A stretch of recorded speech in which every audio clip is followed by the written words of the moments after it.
Muy buenos días, amigas y amigos. Bienvenidos al Kiosco Veraz. El Kiosco Veraz estaba ausente por 30 días, no por vacaciones, sino porque los kioscos tienen que hacer inventario. Aquí estábamos haciendo un inventario y tuvimos 30 días fuera del aire, nadie lo sacó. Vamos a empezar con el libro ahora que regresamos. Este libro me lo regaló Ildefonso Finol Ocando. Se llama Cantata a Fidel. Ildefonso Finol fue constituyente y es poeta. Y esta es una cantata al comandante Fidel Castro Ruz. La foto que está aquí, que ustedes ven abajo, en la parte inferior, es cuando los barbudos llegaron a La Habana. Allí está Fidel Castro, Camilo Cienfuegos y otros revolucionarios, algunos que por el tiempo no puedo distinguirlo. El tiempo mío, no el de ellos. Aquí tenemos una antología poética de Freddy Belisario Capella. Freddy Belisario Capella, pues, es profesor universitario de Derecho, abogado, y además es poeta. O mejor dicho, es todo aquello, es poeta y además es todo aquello. Así es como debo decirlo. Antología poeta de Freddy Belisario. Y en la Feria del Libro de Barcelona me regalaron estos libros. De Dubric, Cómo vencer la corrupción y la incertidumbre del futuro. Esto es una misión que se ha propuesto este señor, que no es cualquier cosa. Y también del mismo, de H. Dubric, tenemos Efecto Dominó, Liderazgo, que son trabajos sobre el liderazgo. Ahora sí empezamos el Kiosco Veraz. Vamos a seguir hablando de libros, pero mientras el programa transcurre. Está con nosotros Ernesto Villegas. Bienvenido, Ernesto. Gracias, Early. Qué bueno es tener Ernesto de ese lado, ¿no? Que siempre lo tiene a uno de aquel lado, con sus 7 preguntas. Y yo voy a empezar, ya que Ernesto es periodista, y yo también, entonces voy a empezar hablando de periodismo. Pero más que yo porque tiene más tiempo. Bueno, más años en el periodismo, y yo le di clase a los 3 Villegas. Siempre me preguntan cuál de los, a Mario, a Vladimir y a Ernesto. Siempre me preguntan cuál fue el mejor. Uno por ética no puede decirlo, y sobre todo teniendo a una de las personas presentes. Así es, y sobre todo cuando los dos que no están presentes son justamente los mejores. Bueno, fíjate la modestia de Ernesto. Bueno, hoy el profesor Eleazar de Rangel, hablando aquí también de periodista y de periodismo, director del diario Últimas Noticias, él saca una nota y voy a tomarla como pretexto para iniciar esta conversación con Ernesto Villegas. Vamos a hablar de todo, pero vamos a empezar con el periodismo. Él cita, de Rangel, un texto que escribí yo en Ciudad Caracas y en el Correo del Orinoco, bajo el título Buen Periodismo. Y voy a leer textualmente lo que dice el profesor Díaz Rangel y lo que transcribe de mi texto. Dice el profesor Díaz Rangel: debo transcribirles este comentario de Al Herrera, titulado Periodismo 1, y publicado en Ciudad Caracas el sábado 17. Comilla. Lección 1, ya esto lo escribo yo. Lección 1 de periodismo. 1. La aclaratoria que hace en primera página Últimas Noticias del 14/9/2016 por publicar una falsa información. Tipo de autocrítica infrecuente, si no inédito, en el periodismo mundial. Raro que los periódicos y los medios rectifiquen. Y sobre todo en primera plana. Lección 2. La digna respuesta de Juan Gabriel al amarillista de CNN, Fernando del Rincón, sobre su orientación sexual. Esa fue una entrevista que le estaba haciendo en CNN este señor y le preguntó sobre la orientación sexual y Juan Gabriel lo sentó. Y le dio una clase de periodismo. Le dijo: lo que está a la vista no se pregunta. Lección 3. La entrevista de Vladimir Villegas a su hermano Ernesto Villegas, por las preguntas y sobre todo por las respuestas. Ganó el periodismo, decimos aquí. Sobre el primer punto que me refiero, es una aclaratoria que apareció en Últimas Noticias del miércoles 14 de septiembre, en primera página, y destacada aquí, sombreada, en este caso en azul, y dice aclaratoria, y el título es Sobre el precio del pan. La aclaratoria dice lo siguiente: ayer ofrecimos una falsa información. Esto es muy difícil que lo diga un medio, trata de dorar la píldora, decir cualquier cosa, pero que diga de entrada: ayer ofrecimos una falsa información sobre los supuestos nuevos precios del pan que difundimos sin verificar las fuentes de una noticia de tanta trascendencia como esa. La SUNDE la desmintió categóricamente. En ese organismo aún están en proceso de revisar costos de producción y no han establecido conclusiones. Desatendimos una norma elemental del periodismo ético, como es nuestra obligación de confirmar todas las informaciones que nos llegan sin fuente confiable. No lo hicimos, reconocemos nuestro error y ofrecemos excusa a nuestros lectores, a quienes prometemos reforzar nuestro procedimiento para que no se repitan hechos como estos. Esto realmente no es frecuente. A veces los periódicos, la radio, la televisión sacan informaciones falsas, se les dicen que son falsas y ni siquiera rectifican o reconocen en el caso de que se trate de un error. Por eso aquí Ernesto Villegas lo tenemos presente y es periodista y nos puede hablar de esto, de informaciones falsas y de rectificación, Ernesto. Sí, tú sabes que, Early, yo creo que en el caso de mi formación como periodista, cuando estábamos en los años 90 ahí en la Escuela de Comunicación Social de la Central, se dio un debate muy interesante entre los trabajadores de los medios y los dueños de los medios.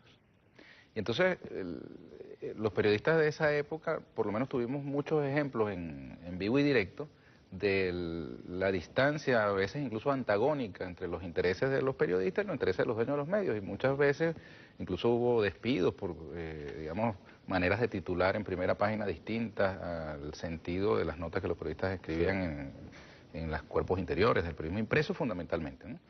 Y bueno, más bien el derecho a la rectificación y a la aclaratoria era una reivindicación de los periodistas de esa época, ¿recuerdas? Que incluso los dueños de los medios de aquel entonces denunciaban los intentos de consagrar en una ley el derecho a réplica como una violación y una censura en la libertad de expresión. De todos modos que, al menos en mi caso, yo no soy de los periodistas que se sientan ofendidos cuando se solicita una réplica, una rectificación, una aclaratoria. Más bien creo que es sano y se enaltece más bien quien ante un error, pues, lo corrige. Me pasó ayer, en la mañana, tengo aquí el teléfono donde me llegó una fotografía de unos panfletos que dicen algo así como que mata a un chavista, ¿no? Y lo firma Jabu, la agrupación esta de ultraderecha. Así, anoche yo pude leerlo, lo vi en varias páginas digitales por ahí. Yo lo que hice fue colocarla en el Twitter y eso tuvo un rebote muy grande, ¿no? Ahora, por diversos medios me llegó la información de que esa fotografía correspondía al año 2014 y anoche mismo coloqué otro tuit donde dice: hoy publiqué un tuit basado en esta foto que resultó del 2014, ofrezco disculpas, todos alerta igual ante los fachos depravados, ¿no? De modo pues que yo rectifiqué ese tuit, que es apenas un tuit, no es una nota escrita en un periódico, no es una cosa, digamos, en algún medio establecido, pero igual uno se siente en la responsabilidad de aclarar cuando por precipitación o por de pronto también por la propia indignación que algún hecho te puede causar y tú, digamos, lanzas la información sin verificarla. Ahora, lo corriente en el mundo actual dominado por redes sociales es lo no verificado. O sea, hoy el valor no es tanto la veracidad como la viralidad de un contenido. Si un contenido es veraz pero no tiene muchos retweets, entonces no tiene mucho valor, pero si no es cierto pero tiene muchos retweets, entonces es viral y es muy apreciado, aunque no sea cierto. Es una lógica bastante cuestionable la que domina en el campo de las redes sociales y más bien lo que poco abunda es la rectificación. Tú ves, si tú te pones a revisar lo que llaman el timeline de formadores de opinión, te conseguirás infinidad de afirmaciones, aseveraciones, supuestos tubazos que al final no eran tales, ¿no? Y también muchas veces hay una disparidad entre el titular, entre los 140 caracteres que permite el tuit o en general en los titulares de las páginas digitales y el contenido. Hay disparidades. No tiene nada que ver. Y no tiene nada que ver, pero como lo que el 99% de la gente lee es el titular, digamos, poco importa la contradicción que hay entre el contenido y el titular. Es un momento, digamos, que obliga a los ciudadanos a estar alerta con respecto a lo que consumen desde el punto de vista informativo, visto como si fuese una industria, ¿no? Ahora, debemos estar alerta de tener una lectura crítica de medios, por eso este tipo de programa es muy importante, para que los ciudadanos comunes y corrientes tengan herramientas para poder, digamos, orientarse en medio de este mare magnum informativo que en el 99% de los casos además es información prescindible, ¿no? Las herramientas para discernir lo esencial de lo subalterno son muy importantes. Tenemos el caso, Ernesto, de los niños, de una información que vino o una desinformación de Barcelona, donde en el hospital Guzmán Landera aparecen unos niños neonatos, recién nacidos, en unas cajas de cartón. Bueno, ya eso corrió, un periódico le dedicó incluso un editorial, sin verificar esa información, pues. Una doctora metió a esos niños allí, le tomó una foto y la mandó para un partido de oposición, y eso recorrió el mundo. Pero es que el procedimiento, o la maniobra, como se quiera llamar, no es ni siquiera original. Eso se hizo en Honduras el año pasado. Y eso creó un escándalo. Las cajas son muy parecidas a las de Honduras que las de aquí. En Honduras se hizo, se colocó esos niños, se le tomó una foto y se envió. Y los diarios de Honduras pues hicieron una fiesta con aquel tipo porque es muy sensible, se trata de niños. Claro. Y no es una política del Seguro Social, sencillamente puede que haya más niños, pero allí habían incubadoras, habían cunas, donde pudieron haberlos metido, los metieron en caja de cartón y inmediatamente tomaron la foto, que era el objetivo. El objetivo no era los niños ni las madres, sino enviar la información. Y después allí funciona lo que se llama pues la técnica del agua derramada. En periodismo, una vez que usted lanzó una mentira, una infamia, eso recogerlo es casi imposible. Eso es como echar agua en la arena, pues usted puede limpiar y limpiar, pero siempre quedará allí alguna marca. De todas maneras, disculpa, yo insisto, ofrezco disculpas por el tuit que envié con una foto que era del 2014, me llegó, pensé que era de este año, así me la vendieron y lo más rápido que pude coloqué la respectiva aclaratoria. De modo pues que seguiremos alerta de todas maneras porque además es verosímil, ¿no? Digamos, hemos tenido una estela de asesinatos, de acciones violentas. No, y de seguro, terrible, claro, ¿no? y se tomó. Bueno, ya está la rectificación del Neto. Nosotros Venezuela acaba de asumir la presidencia del movimiento de países no alineados. Y Ecuador, también de Sudamérica, asume la presidencia del grupo G77 más China. Vamos a ver las palabras del presidente Nicolás Maduro cuando clausura el movimiento tan vapuleado, el movimiento de los países no alineados. Allí tienen al presidente Maduro en la clausura de esta 17ª cumbre del MNOAL. Nosotros creemos profundamente en la construcción de una cultura de paz, en una nueva cultura política, y que la conciencia de un pueblo es el arma más poderosa que hay contra tantas campañas de mentiras que hay de Venezuela en el mundo, contra tanta guerra psicológica para destruir esta trinchera de dignidad revolucionaria que es la Venezuela de Bolívar, la Venezuela del comandante Hugo Chávez. Quiero decirles desde mi corazón, cuenten ustedes con la República Bolivariana de Venezuela para dejar el alma, para dejar la vida, para dar todo lo que nosotros podamos dar en función de los intereses y la revitalización definitiva de nuestro movimiento de países no alineados. Muchas gracias a Irán por el esfuerzo que ha hecho y con las facultades que me da el desarrollo de esta 17 cumbre, doy por aprobado con las notas debidas el documento final, la declaración de Margarita, y doy por clausurada en este momento la cumbre histórica número 17. Muchas gracias.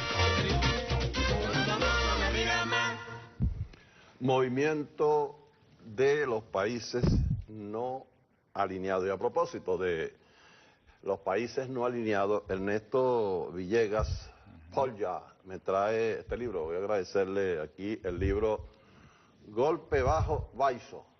Perdonen mi portugués. ¿Baixo o baixo? Baixo. Baixo. Baixo. Para que ustedes vean, porque eso que mi portugués es un portugués de esquinero o un portuñol. Golpe Bajo Baixo. Entrevistas con Dilma Rousseff, para nosotros la presidenta constitucional de Brasil, del expresidente Luis Ignacio Lula da Silva y João Pedro Stedile. João Pedro Stedile, que es quizás el menos conocido, es un líder del movimiento Los Sin Tierra. Los Sin Tierra en Brasil. ¿Cómo nace este libro, Ernesto? Bueno, es un libro que le debo a Telesur, de no haber, digamos, tenido esa plataforma que nos dejó el comandante Chávez a los pueblos de América Latina, no hubiese podido hacer estas entrevistas que transcurrieron a lo largo de los días del golpe en Brasil. Y bueno, pude viajar a entrevistar a la presidenta Dilma, al expresidente Lula, aquí en Caracas a través del satélite entrevisté a Joao Pedro Stedile, y la verdad es que por la magnitud del fenómeno sobre el cual versan estas entrevistas, consideré un deber compartirlas, no solamente que se quedaran confinadas a la televisión, sino que pudieran ser leídas, releídas, subrayadas, conocer ese retrato del momento, los argumentos que en el instante en que estaba desarrollándose los hechos tenían estos protagonistas, y además es un libro abierto en desarrollo porque siguen ocurriendo hechos. Como dice el maestro Walter Martínez. Exactamente, Fue hecho en pleno desarrollo y continúa, esta historia del golpe en Brasil continúa y además no es ajena a nosotros, es el mismo tablero donde estas cosas están ocurriendo y las que nos ocurren a nosotros en Venezuela, ¿no? Ahora, tú te has empapado en esto, es una edición bilingüe. Está en portugués y en castellano. La parte portuguesa, ¿quién la hizo? Vladimir. Vladimir fue embajador en Brasil. Así es, así es. No, es que buena parte de las entrevistas fueron, o mejor dicho, la entrevista con Lula y con Dilma fueron hechas, mis preguntas en castellano y sus respuestas en portugués. Con una traducción allí. Y las respuestas de ellos en portugués. Por cierto que la traducción es simultánea, en ese momento yo no las escuchaba bien, de modo que tenía que tratar de entender directamente el que hablaba. Las de Joao Pedro sí fueron en castellano. Entonces, mi sobrino, Amaru Araujo, que es intérprete público, hizo la traducción al castellano de lo que estaba en portugués y al portugués de lo que estaba en castellano. Pero bueno, además el libro, del interés que tiene, porque como dijo Ernesto y como dice Walter Martínez, se trata de acontecimientos en pleno desarrollo. Se acaba de aprobar enjuiciar por corrupción al presidente Temer, al presidente de facto. Si usted está estudiando portugués, esto es extraordinario. Usted puede leerlo en español, puede leerlo en portugués, y pues es un ejercicio extraordinario este libro de 3 entrevistas hecho en el programa 7 Preguntas. Bueno, ya que estamos hablando de ello, ya me cortaron el tiempo. Te iba a hacer una pregunta, pero como dicen ustedes, me la responde al regreso. Y al regreso se la hago mejor. Ya regresamos al Kiosco Veraz. Continúa Kiosco Veraz.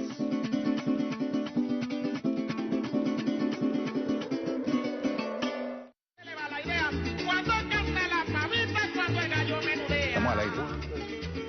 Seguimos en el Kiosco Veraz. Mientras yo estaba leyendo, Ernesto Villegas me dijo, estamos en el aire. Entonces, para que ustedes vean cómo estamos aquí. Estamos hablando del libro de Ernesto.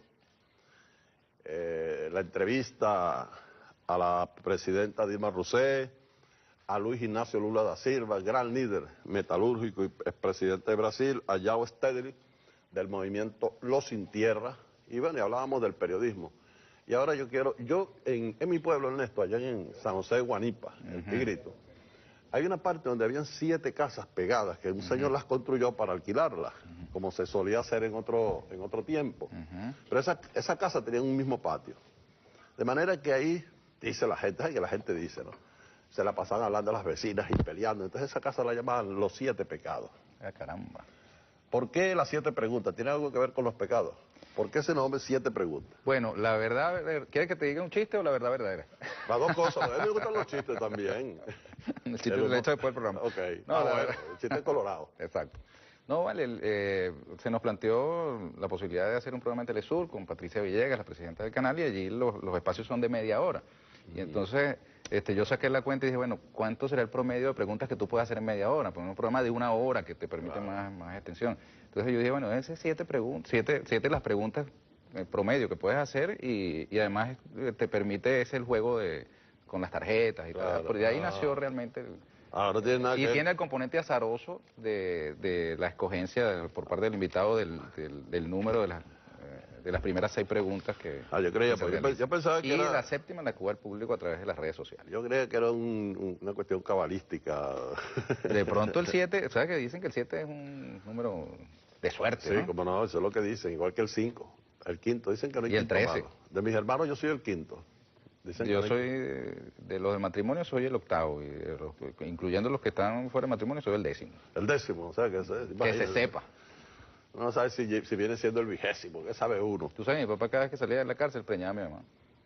¿Sí? Sí. Bueno, tenía razón, pues sí, que salía de allí, antes no habían visitas matrimoniales ni nada, ese hombre salía, bueno, pues a militar, como dice, un militante comunista. Mira, tengo otro libro de darle. Este libro, En cocción. Ernesto, es el tercer libro tuyo. Bueno, el primer libro fue a cuatro manos con un paisano tuyo, Alexis con mi Rosa. querido amigo Alexis Rosa, un saludo a Así Alexis. es. Voy a hablar con Alexis a ver si reeditamos el primer libro que se llamó Posada Carriles, Luego el terrorista de los Bush. Abril, golpe adentro. Correcto. Y este es el tercer libro, Golpe Bajo. Y estoy escribiendo, trabajando un cuarto que tiene por nombre Buen Día, Presidente, que son las 10 entrevistas que tuve ocasión de hacerle al comandante Chávez a partir del 4 de julio, cuando regresó de Cuba tras sus 2 operaciones, y él comenzó a revisarse a sí mismo, estaba con Nietzsche y Zaratustra bajo el brazo, analizando sus errores fundamentales, así los llamaba, y reformateándose En una para etapa esa batalla. existencial, Una pero... fase muy interesante el comandante Sí, Chávez. Entonces, bueno. en 10 ocasiones, él llamó al programa Toda Venezuela, que yo conducía junto con Daguir Ral y otros compañeros en BTV, y esas entrevistas quedaron allí, digamos, en su momento, congeladas en el tiempo, pero al transcribirlas y leerlas a esta distancia, oye, son impresionantes, son muy valiosas. De modo pues que estoy trabajando eso a brazo partido, bueno. y muy pronto espero poder traerte buenísimo. el ejemplar Esperemos de que Buen lo Día, presentemos aquí en el kiosco Verás, Ernesto. Así es. Por cierto, que estuvimos en el encuentro de comunicación obrera productiva, ese es en el Ministerio de Industrias Básicas, con el compatriota Juan Arias, y con los jefes de prensa, y estuvo el ministro Luis José Marcano también, y allí pude traerme algunos periódicos que elaboran allá, creo que por aquí tengo Sidorito, este periódico ya lleva varios años. Aquí se produce, lo hacen los trabajadores de la siderúrgica del Orinoco, y también el diario de la industria venezolana, de los trabajadores de la industria venezolana endógena de papel Invepal, se llama Voz Obrera, que son periódicos pues que nos dan otra versión de la información y de lo que ocurre en esos espacios muy concretos, muy específicos de los trabajadores. Por aquí yo quería agradecer una nota que aparece en Última Noticia, apareció ayer sábado 24 de septiembre, de Jitsi Gastelo. Jitsi Gastelo, ella es periodista del área cultural, siempre hace sus notas de libros, y aquí le dedicó su nota a un libro de mi autoría titulado Penúltima Tarde, Earle de Tarde, un bello título de Jesse, yo muy... Jitsi Gastelo, amiga nuestra. Y yo estoy muy agradecido. Y ya que, Ernesto, por cierto, que este libro que se llama La Espada sobre el Fuego, que es un libro donde, más que analizar, más que escribir ensayos, yo hago una lectura afectuosa, si se quiere, de aquellos poetas, grandes poetas, sobre todo de América Latina, algunos de España, que le escribieron al libertador Simón Bolívar, Vicente Huidobro, Miguel Ángel Asturias, Pablo Neruda, que acaba de cumplirse 100 años. 100 años. De 100 años. El canto a Bolívar. Canto a Bolívar. Sí, y poetas venezolanos también, que van desde Miguel Otero Silva, Alberto Albero Torrealba, hasta César Rengifo y Alí I. Entonces, La Espada sobre el Fuego, el título viene de un verso de César Rengifo, que dice que mientras haya injusticia en el mundo, la espada de Bolívar seguirá sobre el fuego, y se lo voy a regalar a Ernesto Villegas. Gracias, hermano. Para que no diga que aquí en el kiosco no le regalamos nada. No, Arle, al contrario. ¿Sabes que Arle tiene un verso, un poema, un libro de poemas muy bonito que se llama Desmorir de Amor? Sí, eso era cuando me estaba desenamorando. Desenamorando. Y entonces uno no se muere, sino que se desmuere. Esa es una palabra de Mario Benedetti, donde él dice... en el poema ese que siempre recitaba el comandante Chávez, Ernesto, el sur también existe, y hay una parte donde él dice, y hay quienes se desviven y hay quienes se desmueren. Entonces ese verbo desmorir me llamó la atención, porque no existe, es un invento de un poeta, de Mario Benedetti, y me lo copié. Entonces vamos a ver un video sobre, siempre como pasan las partes negativas del país, ¿no? Vamos a ver la parte positiva del país, nuestros atletas. Venimos de las Olimpiadas de Río, con una buena actuación de nuestros atletas olímpicos y una excelente actuación de nuestros atletas paralímpicos. Realmente hubo allí cosas heroicas, Ernesto, de lo que es la condición humana de sobreponerse a cualquier discapacidad y ganar medallas. Y fueron recibidos por el presidente Nicolás Maduro en Miraflores y condecorados. Vamos a escuchar al presidente Nicolás Maduro. ustedes lo que hacen en el corazón de los venezolanos es conmoverlos.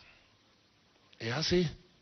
Ustedes conmueven nuestro sentimiento patrio, nuestro sentimiento humano, porque ustedes demuestran que no hay discapacidad o debilidad en la vida o obstáculo que pueda pararlo a uno si uno quiere echar para adelante, si uno tiene voluntad, si uno tiene fe y si uno se entrega de cuerpo y alma a la disciplina, a la tarea, a la misión que le toque cumplir.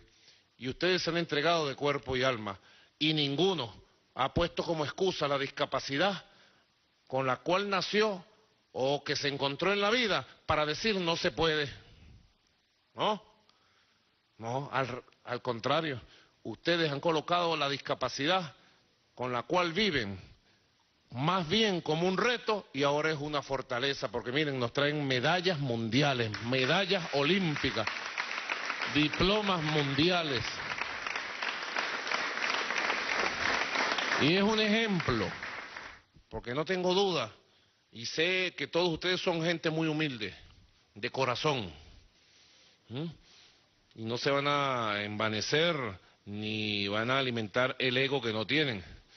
Pero yo los considero ustedes, y creo que la gran mayoría, y creo que toda Venezuela los considera ustedes, verdaderos héroes del esfuerzo, de la disciplina, de los logros, verdaderas heroínas.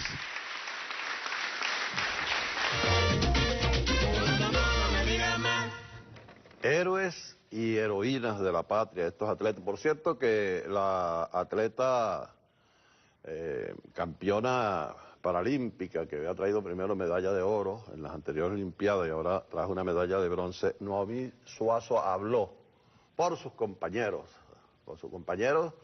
de esa generación de oro. Vamos a escucharla a ella en nombre de todos los atletas paralímpicos que nos representaron en Río 2016. Hablar de la historia, no excluir y no podemos obviar algo importante que es ese comandante eterno de nosotros.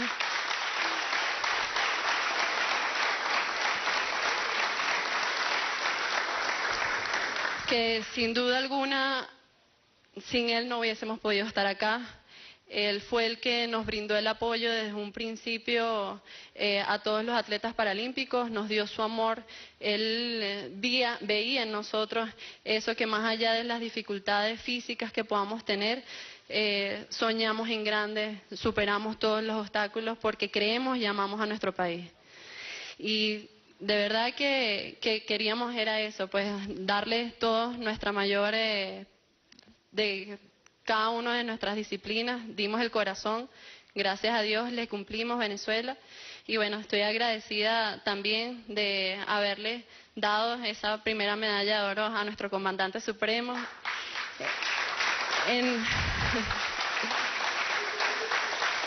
En el 2012 quise volver a entregarle la medalla a nuestro comandante, por cuestiones no lo pude, tenía ese compromiso con nuestro país y hoy le traigo esa medalla de bronce a usted y a todo el país.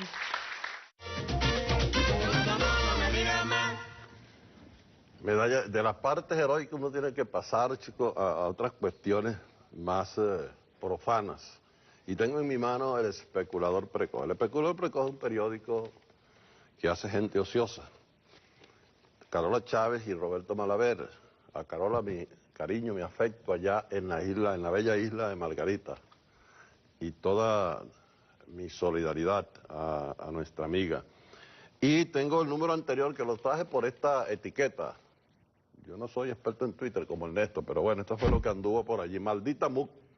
Esto fue después de la marcha. Después de la marcha que llamaron a cacerolear. Ese es el de la semana pasada. El de esta semana está dedicado también a aquí. Esta caricatura es de este señor que está aquí, se llama Timoteo Zambrano. El dirigente de la Coordinación Internacional de la Mesa de la Unidad. El canciller de la MUP. El canciller de la Mesa de la Unidad. Quien opinó, quien se opuso a toda la trampa, a todo el boicot, que la llamada Triple Alianza perpetra en Mercosur contra Venezuela, y él dijo, pues se puso al lado de Venezuela. Por cierto, muy vinculado, estrechamente vinculado con el tema de este libro. esa Ajá, emboscada correcto. contra Venezuela, contra Empezó ahí. todos los venezolanos en Mercosur, no habría sido posible sin este golpe. Sí, no hay, claro. Y Timoteo Zambrano dijo algo que llama a la reflexión. Él abogó por los venezolanos comunes y corrientes Eso es que se correcto. verían afectados por las medidas restrictivas de países de Mercosur contra los portadores del pasaporte venezolano en materia migratoria, las personas que Eso están es correcto, eso es residenciadas allí. Y le cayeron encima. Claro.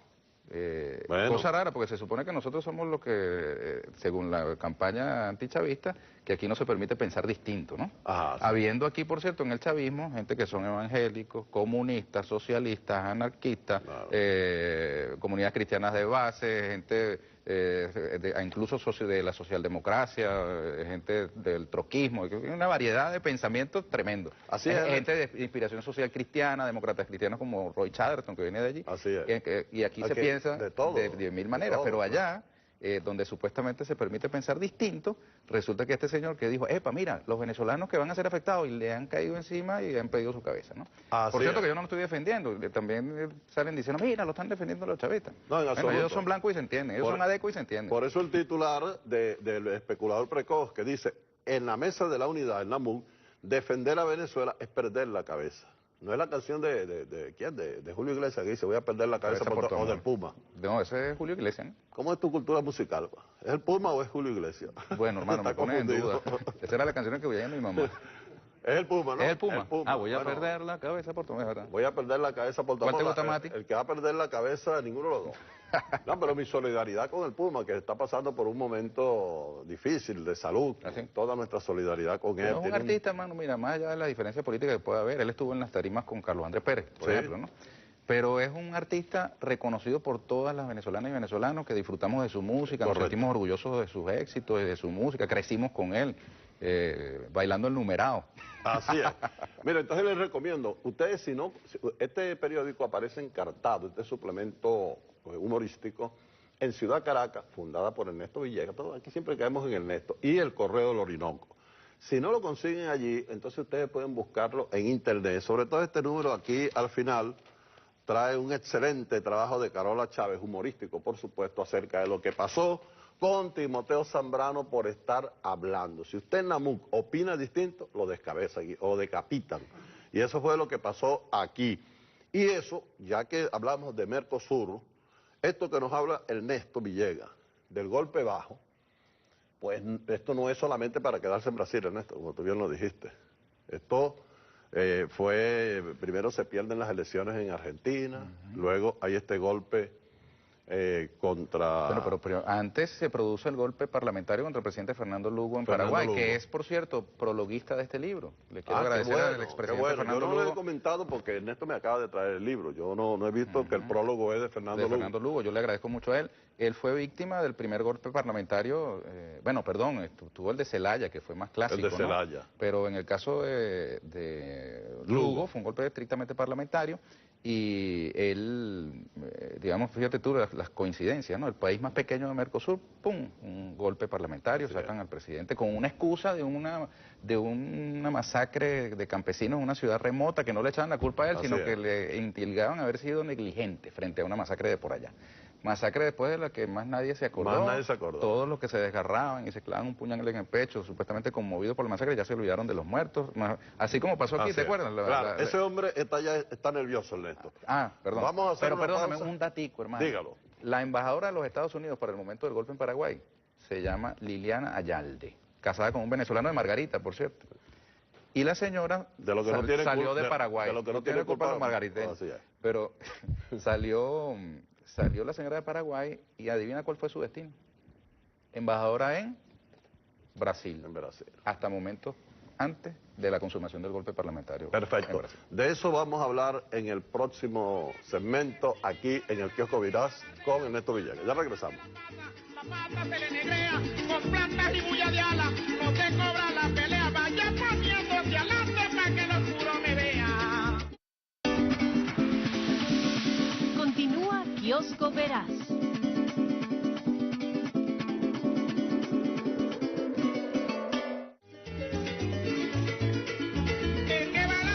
Seguimos en el kiosco, verás, acompañado aquí de nuestro amigo y colega Ernesto Villegas. Y aquí tengo la noticia que realmente da la hora en el mundo.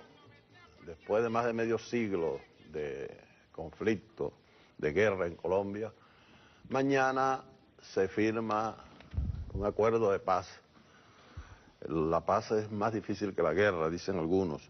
Y en última noticia dice esta nota en primera página: jefes de las Fuerzas Armadas Revolucionarias de Colombia, Ejército del Pueblo, listos para la paz. Timochenko se despidió de Carlos Lozada, jefe de los comandos urbanos de la FARC, antes de partir en helicóptero rumbo a Cartagena, donde mañana se firma el acuerdo de paz. Desde Venezuela nosotros, un grupo de escritores, artistas, intelectuales, le hemos mandado un saludo a Colombia, que está saliendo por plantas de televisión de allá.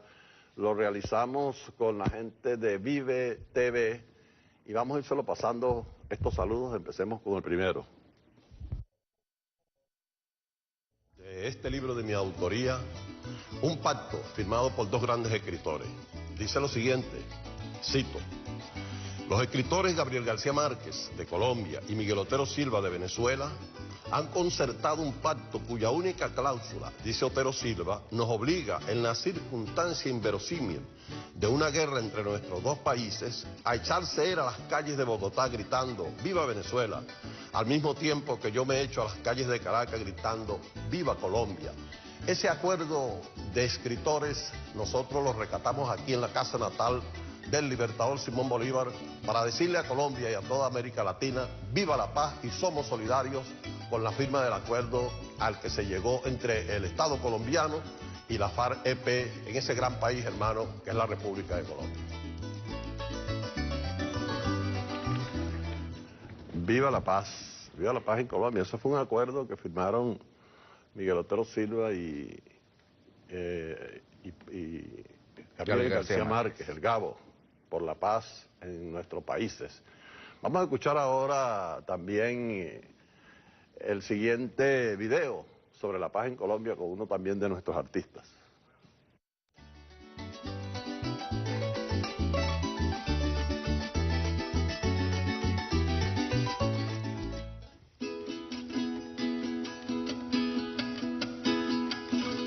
Voy a ser un papagayo para aprender a volar y que vuele con el viento la bandera nacional, y que juegue con el viento la bandera nacional.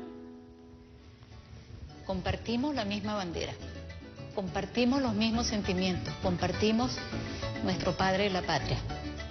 Los venezolanos sí estamos con los colombianos, apostamos por la paz de Colombia. Allí dije nuestro artista, es nuestra artista, nuestra cantante Cecilia Toc, con su 4, mandando ese mensaje de paz a Colombia. Y ahora sí, uno de nuestros más destacados y queridos poetas, presidente de la Casa de las Letras, Andrés Bello, William Osuna. Allí tiene su mensaje de paz para Colombia y para toda América Latina.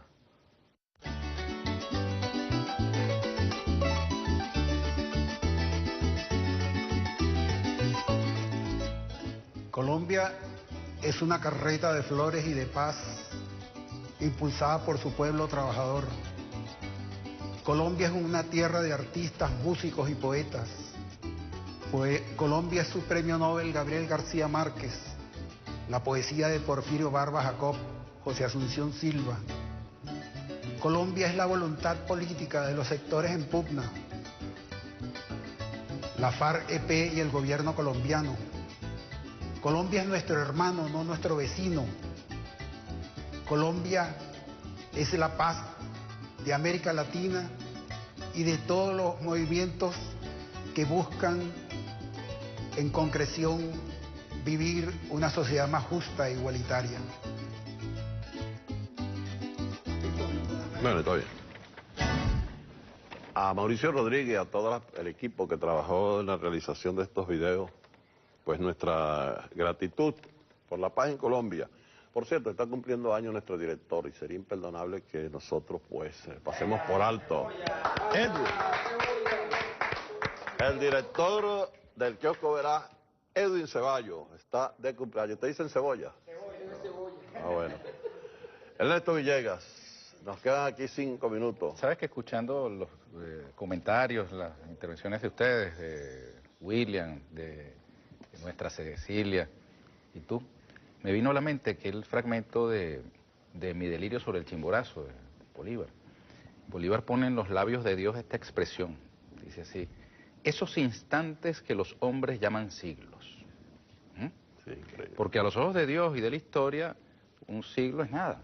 Para los hombres, un siglo es toda una vida, como por ejemplo toda la vida de combate de Olga Luzardo, que acaba de fallecer, lideresa del Partido Comunista. Pero me vino a la mente porque las consecuencias de este acuerdo de paz en Colombia quizá no las veamos así en lo inmediato y de pronto en nuestras propias tribulaciones, en nuestras propias alegrías, en nuestros propios dolores, no le damos el peso que tiene. Es un hecho histórico y sus consecuencias serán de largo aliento. Sí. Y estoy seguro de que es un paso hacia la unión de nuestro pueblo. Esa por la que luchó el comandante Chávez, que tuvo un papel importantísimo en el resultado que hoy se concreta, y por la que luchó Bolívar. Es una misma nación, un mismo pueblo, una misma historia, y que han sido sus élites económicas fundamentalmente las que han logrado separarnos. De modo pues que este paso que está dando la hermana República de Colombia debe conducir a que nos acerquemos todavía más. Más allá de los problemas puntuales, circunstanciales, coyunturales que tengamos, nosotros en el tiempo estratégico vamos hacia la unión de nuestros pueblos. Empiezan lo que llaman el tercer trimestre del año, ya la parte final. ¿Cómo es la situación de Venezuela tú en este momento? Mira, yo lo decía en la entrevista que tú comentabas con Vladimir, estamos pasando un mal momento económico. ¿Quién lo puede negar? Las vicisitudes que hemos tenido que sortear. Particularmente hay que hacerle un homenaje a la mujer venezolana, que no solamente ha hecho cola, sino que ha hecho magia. Porque después que hace la cola, hace la magia de rendir, estirar, nutrir aquellas cosas que logra tener. Y la mujer venezolana, no por azar, es el rostro de los CLAPS, de las comunas, de los consejos comunales, de las VC, de todas las instancias de organización del Poder Popular, porque es la mujer el centro. Ahora, siento que este es un momento de producción, que nosotros nos lo tenemos que meter, pero en el software, como que fuese, digamos, la orden matriz de todo cuanto hacemos, producir. Y por eso yo estoy, te lo digo, me siento en un momento de producción en lo que yo puedo hacer con mis manos, que es escribir este libro, de ser el próximo. Cada uno tiene que revisar el ámbito en el que puede contribuir al desarrollo nacional, a la superación además de la coyuntura que estamos viviendo. Revolución es hoy producción. Revolucionar es producir. O sea, ahorita el que no esté en esa onda no está haciendo revolución. Así que las escuelas deben ser también centros para el impulso de esa cultura productiva. En infinidad de escuelas hay experiencias de agricultura urbana. Los niños, los adultos, los jóvenes, tenemos que tener una mentalidad distinta a aquella mentalidad rentista que lamentablemente ha acompañado el boom petrolero en Venezuela. Y estoy seguro de que nosotros, con el trabajo de todas y de todos, con la buena voluntad de las venezolanas y venezolanos que quieren a la patria, de los chavistas y de los que no lo sean. Esto no es un asunto de chavistas o no chavistas, es de amar a la patria. Con ese amor y ese trabajo y ese empeño nosotros vamos a superar ese mal momento económico. Y por eso el apuro de algunos factores que andan enloquecidos, porque saben que la capacidad de recuperación de Venezuela es tremenda. Venezuela tiene condiciones que no tienen otros países para su recuperación, tanto política, económica, anímica, espiritual. De modo pues que Venezuela se debe aproximar a un momento de recuperación y eso tiene muy desesperados a aquellos que quisieran que la amargura se instalara definitivamente en el país. Nosotros derrotaremos la amargura y le vamos a dar a nuestros hijos y nuestras hijas la patria que ellos merecen, con prosperidad, con inclusión, con trabajo, con estudio, con posibilidad de desarrollo aquí en el país. Sabemos que hay muchos jóvenes que hoy día, por ejemplo, tienen como perspectiva salir del país. Eso yo no lo criminalizo. Muchos de ellos son profesionales gracias a que en tiempos de revolución pudieron estudiar. Hubo otra juventud que lamentablemente tenía que quemar cauchos para entrar en una universidad. Hoy día hay unas posibilidades de estudio que son envidiables para otros países. Por ejemplo, lo que pasa en Chile, donde la juventud aspira a una educación gratuita porque estudian endeudados y salen graduados endeudados con los bancos. Nosotros aquí tenemos grandes potencialidades y estoy seguro de que ese mal momento que hemos pasado en el campo económico lo vamos a superar con el concurso de todos y podremos darnos un abrazo de satisfacción en el momento en que logremos esa meta. en el momento. Nos despedimos con la palabra de Ernesto Villegas, producción. Esa es la palabra que debe guiarnos en lo que resta del año. Nos vemos el próximo domingo en el Kiosco Verás. Muy buenos días. Gracias.